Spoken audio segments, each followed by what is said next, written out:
திருவாரூர் மாவட்ட ஆட்சியர் அலுவலகத்தில் உள்ள கூட்டரங்கில் வேளாண்மை நலத்துறை சார்பில் விவசாயிகள் குறைதீர்க்கும் நாள் கூட்டம் மாவட்ட ஆட்சியர் மோகனச்சந்திரன் தலைமையில் நடைபெற்றது. இக்கூட்டத்தில் வேளாண் துறை அதிகாரிகள், நுகர்வோர் வாணிபக் கழக அதிகாரிகள், நீர்வளத்துறை அதிகாரிகள் உள்ளிட்ட பல்வேறு துறை சார்ந்த அலுவலர்கள் மற்றும் திருவாரூர் மாவட்டத்தில் உள்ள விவசாயிகள் என ஏராளமானோர் கலந்து கொண்டனர்.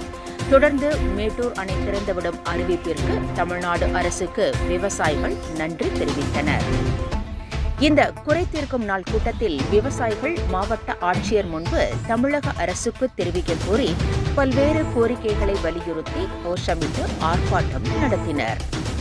இதில் தமிழ்நாடு அரசு கூட்டுறவு வங்கி விவசாய கடன் குளறுபடிகளை சரி செய்து கடன் முழுமைக்கும் தள்ளுபடி செய்ய வேண்டும், குறுவை சாகுபடி தண்ணீரின்றி பொய்த்து போனதால் அனைத்து விவசாயிகளுக்கும் வறட்சி மாவட்டமாக அறிவித்து நிவாரணம் வழங்கிட வேண்டும் உள்ளிட்ட கோரிக்கைகளை வலியுறுத்தி மாவட்ட ஆட்சியர் முன்பு ஆர்ப்பாட்டம் நடத்தினர். வரும் தலைமுறையினர் விவசாயத்தில் ஈடுபடும் வாய்ப்பை தமிழக அரசு உருவாக்க வேண்டும் என்றும் விவசாயிகள் கோரிக்கை வைத்தனர். மாதாந்திர குறைதீர்ப்பு நாள், விவசாயிகள் குறைதீர்ப்பு நாள் கூட்டம் அந்த மாவட்ட ஆட்சியர் தலைமையில் திருவாரூர் மாவட்டத்தில் ஆட்சியர் அரங்கில் நடந்துச்சு.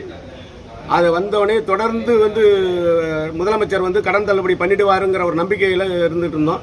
ஆனால் தொடர்ந்து விவசாயிகள் ஏமாற்றப்பட்டுக்கிட்டே இருக்கிறாங்க. இப்போ திரும்பவும் இந்த பர்சன்டேஜ் சொல்கிறாங்க 75,000 35,000, அது ஒன்றுமும் விவசாயிகளுக்கு புரியல, அது ஆஃபீஸர்ஸுக்கும் புரியல. தயவு செஞ்சு குழப்பாதீங்க. விவசாயிகள் கடனை ஒட்டு மொத்தமாக தள்ளுபடி பண்ணுங்க. நீங்கள் கடன் தள்ளுபடியிலே இவ்வளவு குளறுபடி பண்ணிக்கிட்டு இருந்தீங்கன்னா அடுத்த வர்ற ஜெனரேஷன், என்னுடைய பையனாக இருக்கட்டும், பேரப்பிள்ளையாக இருக்கட்டும், யாரும் விவசாயத்துக்கு வர்றதுக்கு யோசிப்பாங்க. என்னடா அப்பா இவ்வளவு கஷ்டப்படுறாரு, எதுக்கு இந்த விவசாயத்தை நம்ம பண்ணுவோங்கிற ஒரு மனநிலைக்கு வந்துருவாங்க. அதை தயவு கூர்ந்து முதலமைச்சர் தவிர்க்கணும்னா விவசாயிகள் சப்போர்ட்டிவாக இருக்கிறாங்க, திருப்தியாக இருக்கிறாங்கிற மாதிரி ஒரு மனநிலையை உருவாக்குங்க. இந்த டெல்டா மாவட்டங்களில் கடுமையான வறட்சி நிலவுவதால் ஒரு வருவாய்க்கு இழப்பு ஏற்பட்டிருக்கு.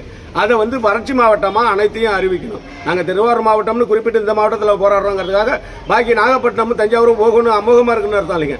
11 மாவட்டங்களுமே வறட்சியில் தான் தத்தளிக்குது.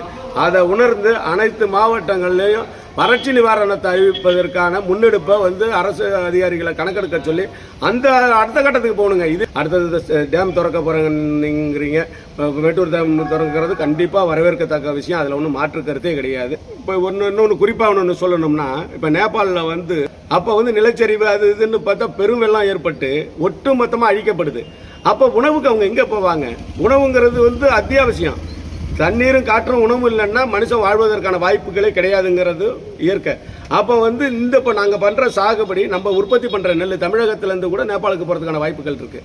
அப்போ நம்ம அந்த மக்களையும் வாழ வைக்க முடியும். உலகளாவிய அளவில் உணவுப் பொருளை 195 நாடுகளுக்குமே நம்மளால் உணவு சப்ளை பண்ண முடியும். அப்போ நாங்கள் தெளிவாகவும் தைரியமாகவும் வளமோடு இருந்தால் மட்டும்தான் இது சாத்தியம். அதை தமிழக அரசு உணரணும். அதனால எங்களுக்கு இவங்களால் என்ன சப்போர்ட் பண்ண முடியுமோ அதெல்லாம்